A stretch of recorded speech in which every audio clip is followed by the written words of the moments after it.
this is Evan Kaye, and I just am so excited to do this video for you today with my special interview with Evel Knievel. Now, this is taking quite a bit to be able to make this happen, but Evel, how are you?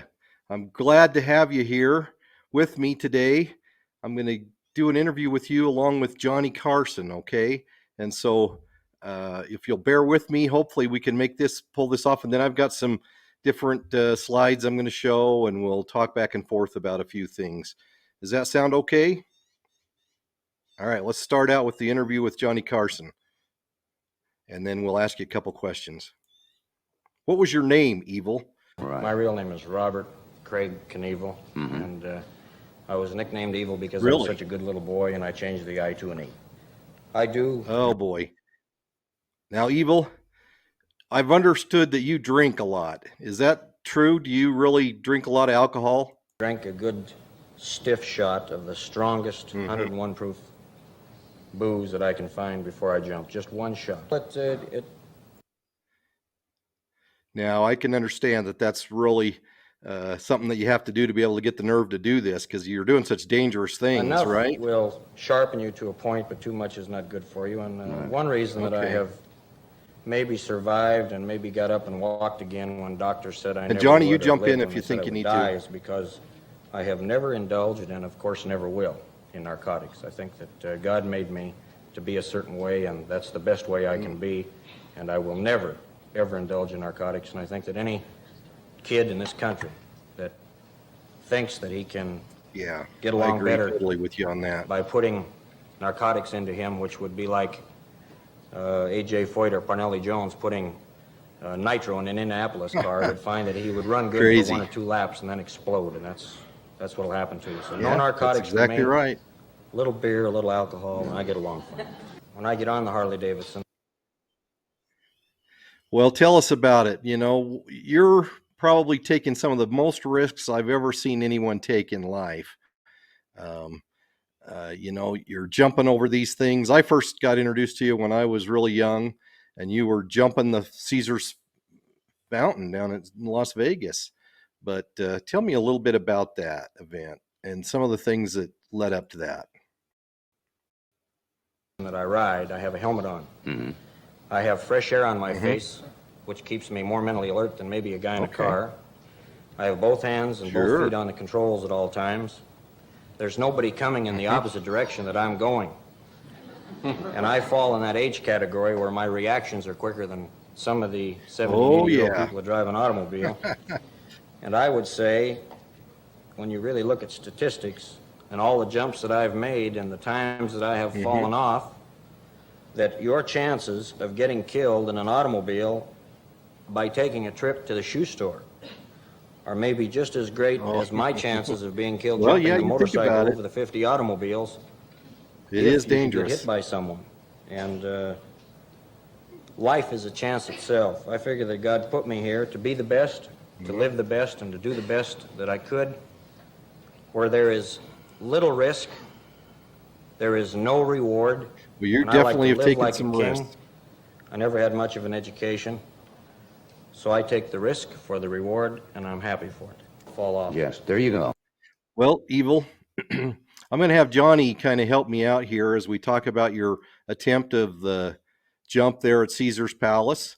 So I'm going to turn it over to Johnny Carson here just a little bit. This film was shot for me, Johnny, by John Derrick and Linda. Now, you were short. This is the going over the handlebars and landing on my back on the pavement. Crazy. Now, the motorcycle hit me 2 or 3 times as I was rolling along the pavement. I'm caught right in between the front wheel and the back wheel there. Oh, my word. I remember seeing this live. God. Went up over the top of the wall, and it caught on fire. You must have been going, what, 90 miles an hour at that time? Yes, I was. It ripped the leathers away from me, and Crazy. it's an accident that I'll never forget. It's a jump like that 14 or 15 times. And, you know, it was on the Wide World of Sports. They'd say the thrill of victory and the agony of defeat, and they'd have the guy wiping out on the snow ski jump, and then they'd have you. Been hospitalized several times. She has learned to live and to cope with the performance. Tell me about your wife and how your family copes with this and how you deal with. As have my children. In fact, they're down here from Montana to see this jump. Okay. And You're going to jump I think in the the one big Coliseum one here they're in all Los worried about Angeles. is the canyon jump. There are a lot of people that can say, when I jump the canyon, if I splat against the other side, that I was crazy. I will say, if I land We're on going to the go other into side, some I'll of this drop to both canyon knees and grab a stuff. handful of Idaho dirt and thank God Almighty I'm still alive. Remember one thing, you can say a lot of things about a man. You can say he was good looking or ugly, or his wife was, or he was rich or broke, or drove a big car or a little car. But you can say nothing better about a man than his word is his bond, or that his word is as good as gold. Yeah. So my wife and my children have prepared themselves for one thing. I'm going to jump the canyon because I said I would try it. And if I die, then I know that my children, my family, my wife will miss me. But they will be proud of me because I've kept my word. And that's something that you can say about very few men in this country or on the face of this totally earth agree with today. you there. It's located right at Twin Falls, Idaho, and I'm going to Tell jump us a little bit about the Snake River jump and what your plans are. Because after you got done there at Caesar's Palace, from what I remember, you told people that you were going to jump the Grand Canyon.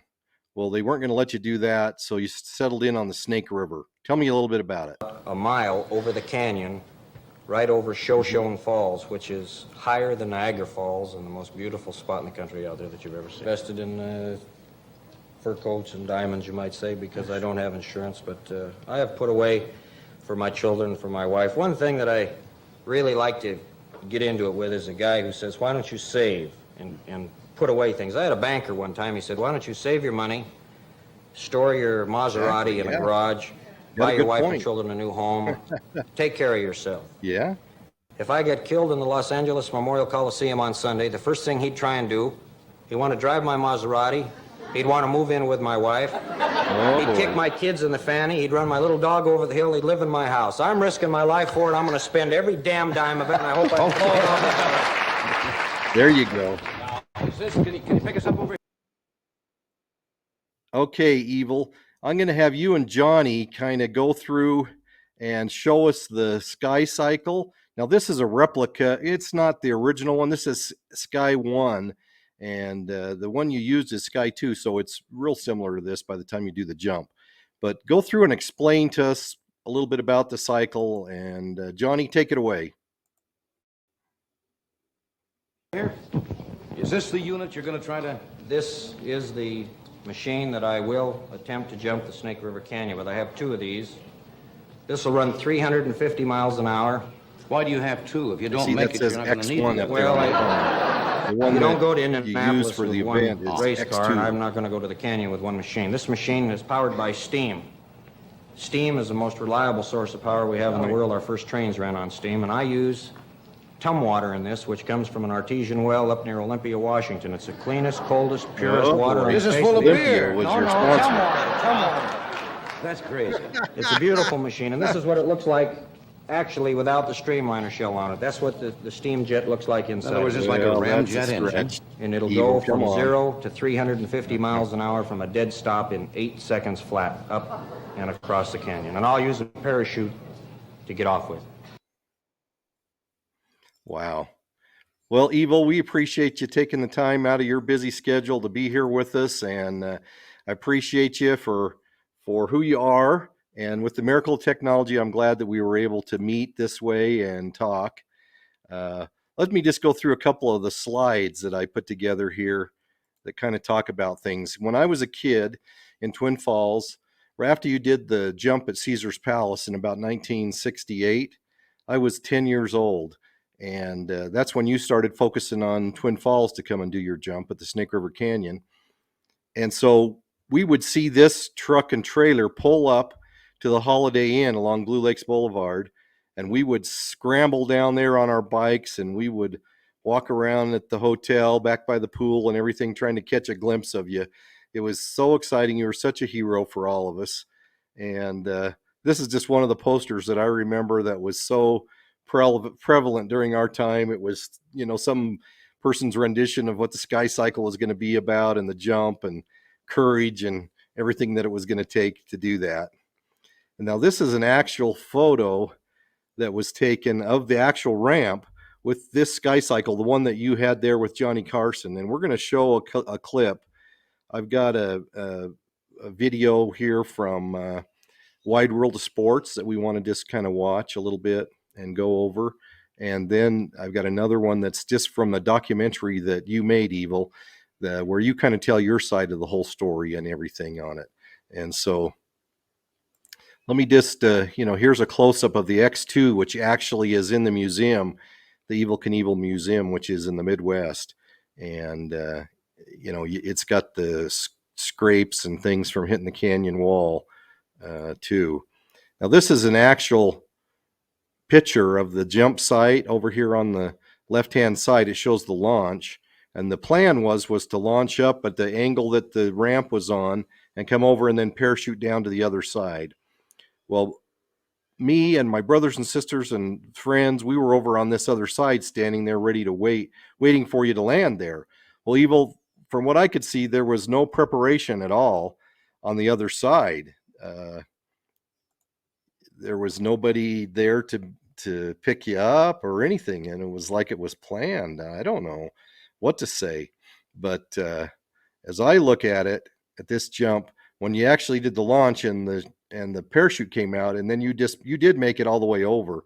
We could look above our heads and see you, and then you coasted back with your parachute and crashed into the, not quite here, but further down, closer to the water, into the side of the canyon, and then went into the water, and they were able to recover you and things like that. Some of the kids that we went to school with, we rode the school bus, and the first stop on the way home from school was the Evel Knievel jump site. It was on the Quall family ranch out there. And the kids that rode the bus with us, as it got closer to the event, we watched, through the years as you built the ramp and all the other things. And then they told us that a couple of nights, now you'll see in some of these videos some tests that you did of the X1 cycle, but they said you had some other ones that you did in the middle of the night. You shot one rocket motorcycle, and it went all the way over and landed on the other side. And then you did two other ones in the middle of the night that did exactly like it did the day of the event. And so as far as I'm concerned, it was a bit of a setup. I'm not sure what you have to say about that, Evel. Well, it did make you a hero, didn't it? It made you be a person that could tried the impossible. I see you're not got much to say about it, but anyway, in my mind, it was a setup to be able to make you be the king of kings, kind of the Daredevils. And so let's just go ahead and launch this other video that talks about from Wide World of Sports. It starts out with the introduction and goes from there. Let's watch it, and I'll commentate as we go along here.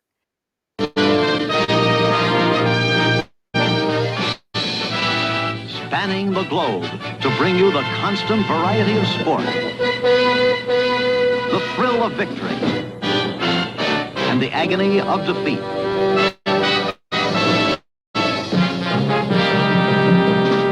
The human drama of athletic competition.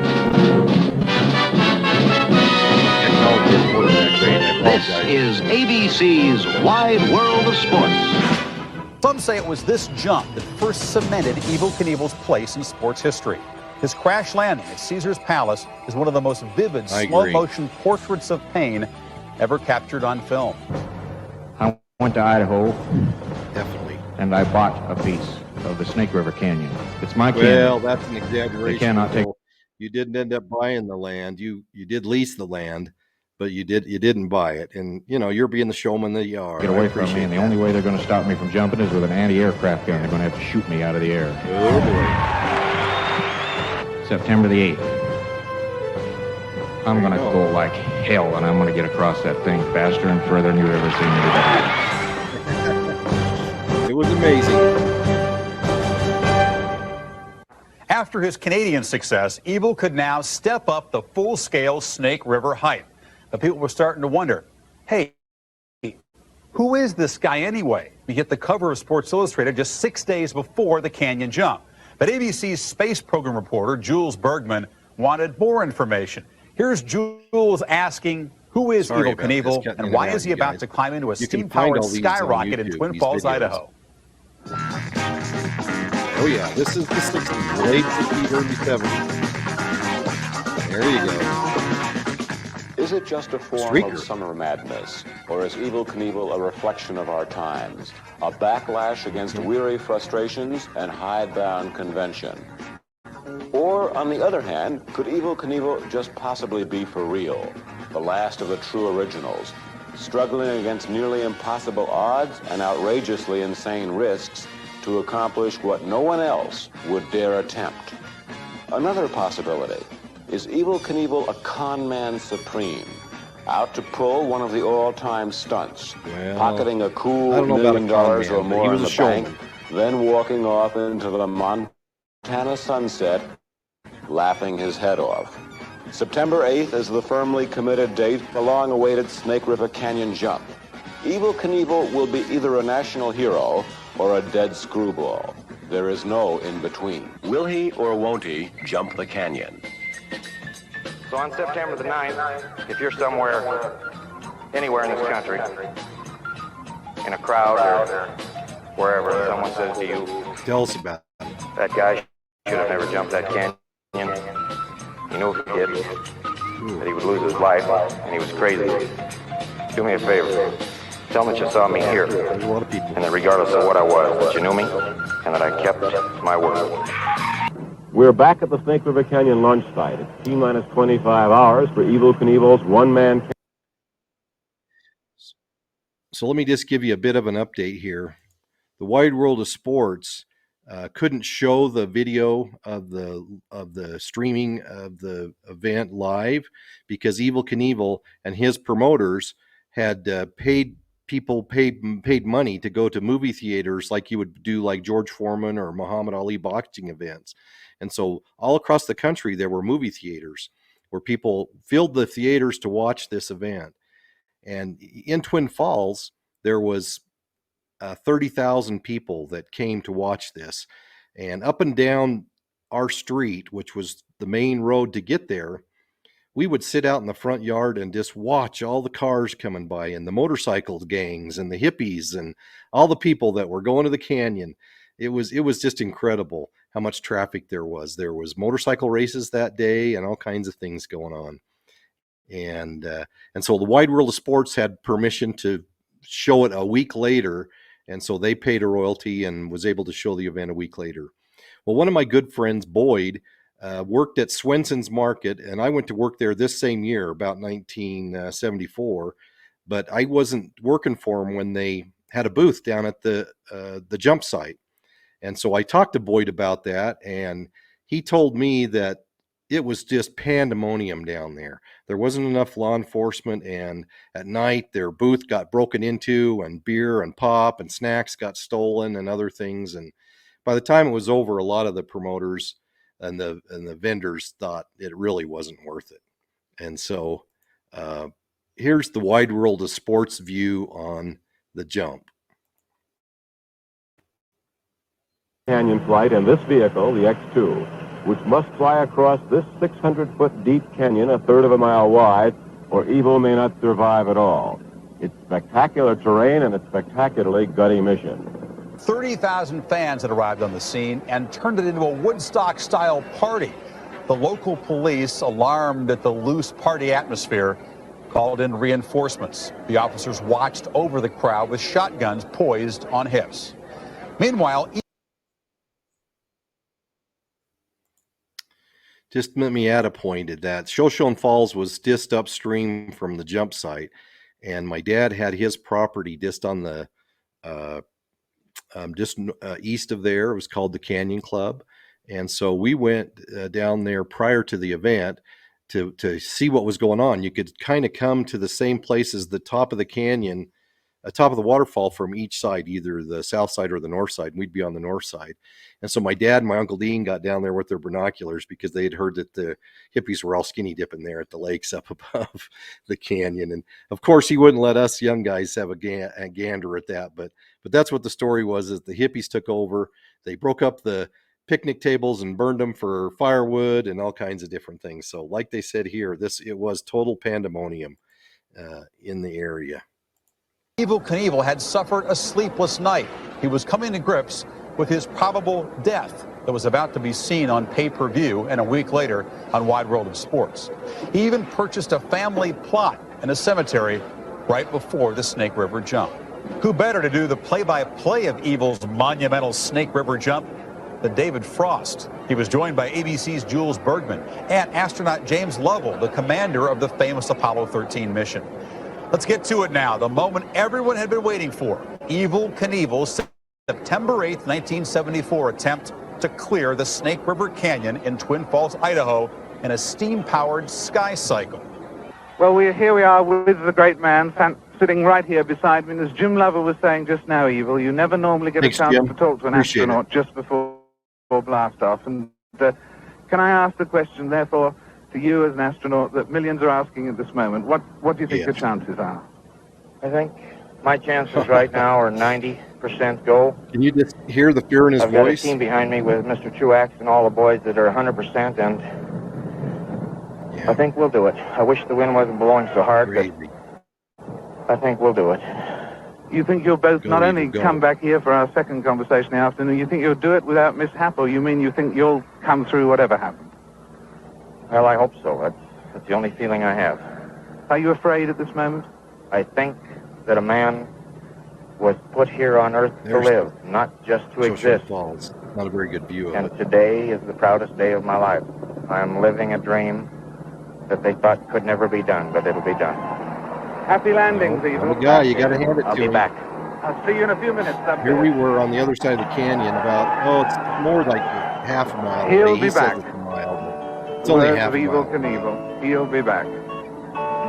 There's the launch ramp they put on top of the big dirt mound that they built forever. Never thinking about tomorrow. We're now counting. The clock has started. 1 minute, 49 seconds.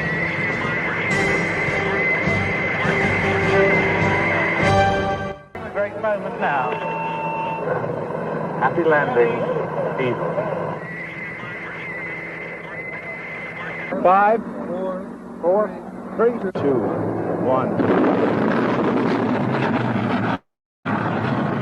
There's the parachute. See it? Oh, there it is. And then he had these dramatic Okay, Evel, stay with the bird. Stay with the bird. It looks like you're going to go into the canyon. As it spiraled down. You got a premature See, shoot. about made it over. You have a good shoot on you. Come on.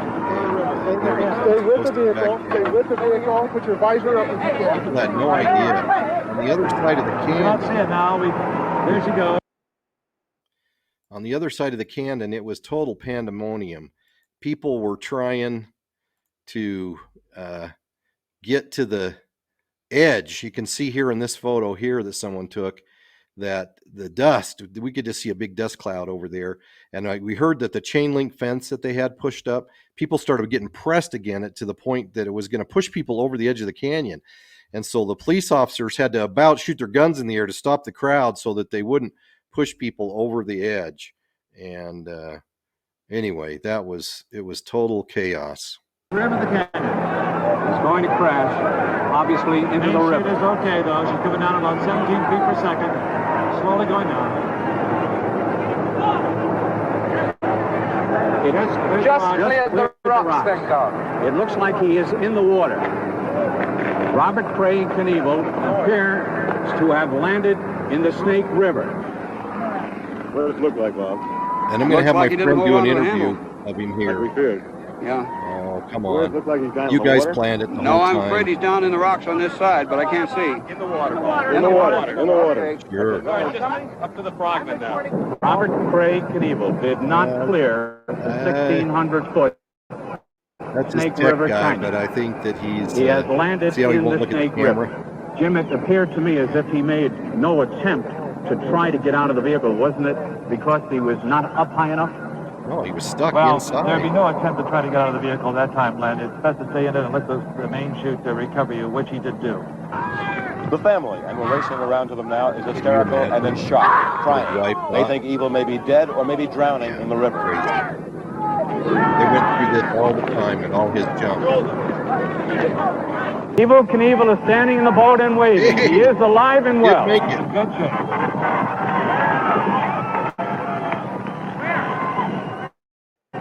I think at this point we can all say thank God. What do you guys think now?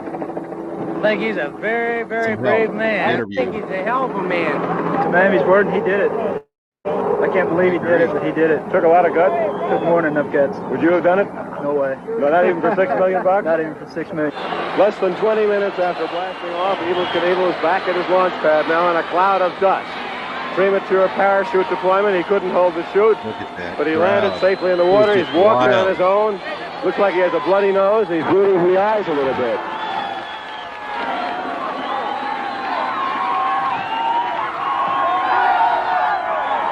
How do you feel, Tiger? I love Evel. Oh, I don't know, Julie. How rough was the landing? Two or three kills and bounced down, but I was strapped in so tight that came through it all right. I don't know what happened. You lost the spring? You couldn't hold the spring? It went sideways. It turned. Now, I don't know what happened down here, but Ron and Bob both told me if I saw the canyon wall and not the sky, for Christ's sake, to let it go. And when it turned, I let her fly. I didn't know what had happened. It just about knocks you out, Jules, when it takes. How were you rescued, though? How were you rescued, Evel? Thank God you were. They came and got me out down there in the trees and put me in the boat. I couldn't get my safety belt. Unharnessed? Unharnessed. If I'd have gone in the river, I'd have never got out of it. Ever. Where did you land? Right on the shore? Well, I landed into the wall on this side and then bounced down. Right. But I don't know what right happened. Close to the water. I think people. I don't know. I just let Bob, the fellas, examine it. Are you going to try it again? Hear the chaos. Well, I don't know what I'm going to do. I sat in it and gave it my best, and I don't know what to tell you. While 30,000 watched Evel and his premature parachute fall into the canyon live, the rest of the country had to settle for paid admissions at movie theaters to see Evel soar. ABC's Wide World of Sports rebroadcast the Snake River jump the following week. Ratings for the Evel Knievel Snake River jump are the 9th highest in Wide World of Sports history. Not bad for a tape-delayed event. It's incredible. You know, for a tape-delayed event to be the 9th highest ratings. You know, Wide World of Sports was the event. It was huge. Well, I've just got one other video clip that I want to share with you. This is from Evel Knievel's documentary that he made. It's called The Last of the Gladiators.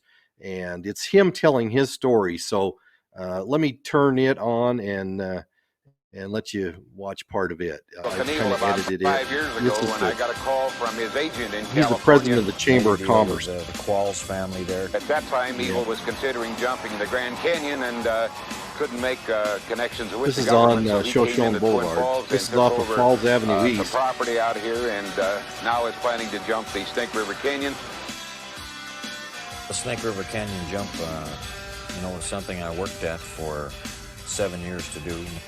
Yeah. Oh, yeah. When I they watched fire it. that sky cycle of mine, it's going to go from 0 to 200 miles. Now, here's a an hour couple by of the time the it reaches attempts the that end they of that. show But with that the takes X1 cycle. 5,000 pounds of thrust, 15,000 And it's pounds used of in a jet ramp horsepower, that's just 4,000 right on pounds of total impulse. And this the dirt. sky cycle runs on steam.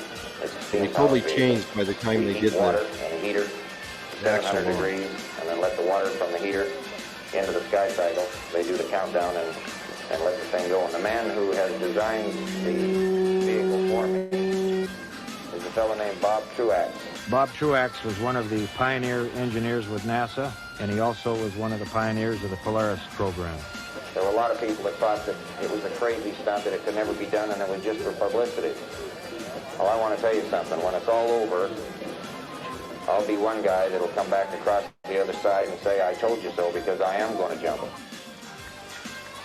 Here's a test launch that they did. So when Going it up the comes down dirt on the other ramp. side, maybe they won't think that Evel Knievel was so crazy.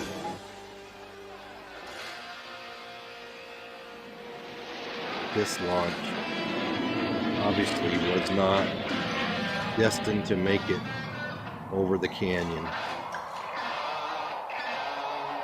And plunges right into the water. They had no parachute or anything on this, of course, because it was just a trial.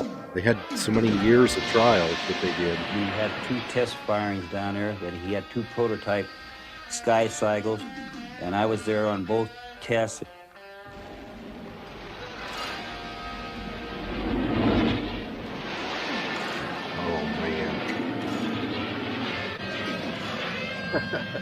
Crazy. From both Crazy. failed. Yep. And I think the two they did at night, though, were with X2 prototypes, not this X1 rocket that was destined to fail. But Evel was up against a deadline. He had to do it. Back on it, and I think pressure. about the word ripoff. You know, I fired 2 test shots to try and make the test shots go across the canyon. They both went right into the bottom of the canyon, right into the river. And I ran out of money, and I only had one left. I had to get in it and try it. I just kind of think that he was backed up against the wall, publicity-wise, in such a big scale he couldn't get out. Yep. Here it is, the night before in Twin Falls. They went partying big time. Before he Several made of the the Snake River bars. jump. You know, he threw a party in town. He started at the freeway. He left a lot of people hanging with bills that he didn't pay. And he probably had, I would say, about 600 people or better follow him. You couldn't move in this place with the amount of people that were with him as they went around to the different places. Well, that's not your wife, He probably buddy. spent, I would say, about 15 grand that night. 15,000. That was a lot of money in 1974. I'll never forget that flight I had in that helicopter across the field from the airport to the canyon site. I was seeing the sun set that night, you know. But I knew I'd see a sunrise because I was going there again in the morning, but I wondered if I'd ever see another sunset because the canyon jump was at 12:01 in the afternoon. We're 1 minute and counting. 1 minute to go. Here's another 1 view minute. of the launch. The weather conditions was not in his favor. Truex wanted to back out on it, cancel the jump, and Knievel wouldn't go for it. I put my whole heart, my whole life, and my whole soul into that canyon jump. I'll never forget the night before the canyon jump. I made a deal with my son Kelly. I said, now tomorrow when we get in the car to go to the airport, I want you to pretend that you left your little shaving kit in the house and you got to run back in for it. I said, I had a picture made for your I mother was here. And thinking if I get for his killed wife and the feelings. at the edge of He the really canyon, didn't know if he was going to live. I want to make sure this is hanging on the wall over the bed when she comes back to this bedroom tonight. So what I had done was got a picture of the Snake River Canyon without the sky cycle or the ramp or anything in it, and I had written in the sky, to my darling wife Linda, I love you, and signed it Bob. So when we got ready to leave for the airport that morning, Kelly pretended he'd left something in the house and he ran back in to get his little shaving kit, and what he did was get that picture out from underneath the bed and hang it on the wall. I'd like to ask everybody in the booth right now to be silent. Jim, Okay, all here's I a can tell you close-up is view. I'm going to zoom in on happy that. landings, Evel Knievel. I don't know what to say. I've never seen anything like this. I seen the look in his face, and I seen the look in the face of his wife and his kids. I was there when the priest gave Knievel his last rites. I mean, I know what men like Gary Gilmore felt when they stood in front of an executioner. I was a dead man. I never thought that I had a prayer. Crazy. I don't really think Knievel felt that he was ever going to make that jump. I didn't think that thing would get 10 feet. And I hope that no one ever sees in their wife's eyes and in their children's eyes what I saw in my wife's eyes and my kids' eyes the night before that jump. My wife was petrified. And I hope nobody ever has to say a prayer like I said when I punched that fire button. 4, 3, 2, I just said, God, take care of me. Here I come. 1. Whoa, it looks like a good one. Whoa. Oh, Evel, stay with the bird. He looks like he's... Totally different Whoa, thrust there's been power, a though, mistake. than He those looks like other he's going tests. into the canyon. The ship's going down. It's going down. As the vehicle is going down, the wind is blowing me back into the canyon wall. Now, I'm fighting, trying to get out of it. People didn't realize it, but I was trying to cut myself free. I was tied in that thing. It looks like he's going into the canyon. That's it now. There she goes. Oh, boy. Beneath the roof of the canyon, he's going to crash. Now he's coming down about 17 feet per second. Slowly going down. Boy, it looks like he's down in the water. The family, we're racing around to them now to get their hysterical and in shock crying. Looks like the boy's down in the water. No, I'm afraid he's down in the rocks on this side, but I can't see. It looks like he's in the water. Robert Craig Knievel appears to have landed in the Snake River. I think Evel may be dead or he may be drowning in the river. I don't think I could ever explain to people really how tough it was on me to jump the canyon and what it was on my family. Tell us about it, Evel. Robert Craig Knievel did not clear the 1,500-foot Snake River Canyon. If that would have gone in the river, I would have absolutely drowned. I was a dead man. Let's quickly see again what happened. Here it is, the rocket ready to go off the pad in a burst of white-hot steam. What went wrong? I waited 7 years and then had an engineering mistake made, a malfunction. The parachute blew out on takeoff because of an electrical malfunction. You know, now when people really realize what happened, the malfunction that I had and how I could have been killed, it's no different than the malfunctions that NASA has when they try and fire an astronaut into space. We burnt 3 astronauts to death at Cape Canaveral. It did not damage their credibility. I especially think about the terrible accident just a few weeks ago, now losing our 6 astronauts. Sounds like I got a beautiful little school invader teacher behind me here. Tragedy that was a sad day for America when that happened. I think people are aware of the fact now that disaster can strike, a malfunction can happen, and nobody can do anything about it. You're in it, and you've got to be able to pay the price no matter what it is. Once you're committed, there's no backing out. You know, there'll be a lot of space shots in the future that people will be in, and they'll be successful. Who knows?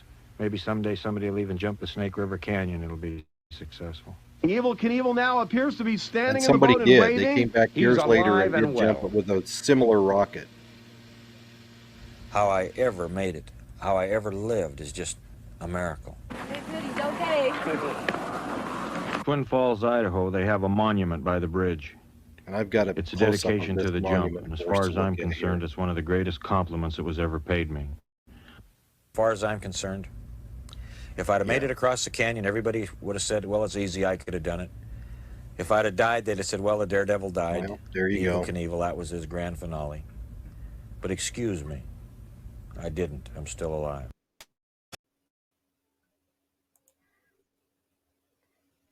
And there you have it, my interview with Evel Knievel. Here is the poster that I talked about. Here's the cover of the Sports Illustrated that came out just the week before. This is the monument here in the middle that's at the Prime Bridge in Twin Falls. And then this is a picture of the ramp that shows the Sky Cycle 2 on the ramp. And anyway, Evel, have you got any last words for us at all? Go ahead. I'm going to turn the time to you. I first came in contact with Evel Knievel about 5 years ago when I got a call from his agent. The wrong cue. Here we go. Now we got the right one. If I'd have made it across the canyon, everybody would have said, well, it's easy, I could have done it. If I'd have died, they'd have said, well, the Daredevil died. Evel Knievel, that was his grand finale. But excuse me, I didn't. I'm still alive.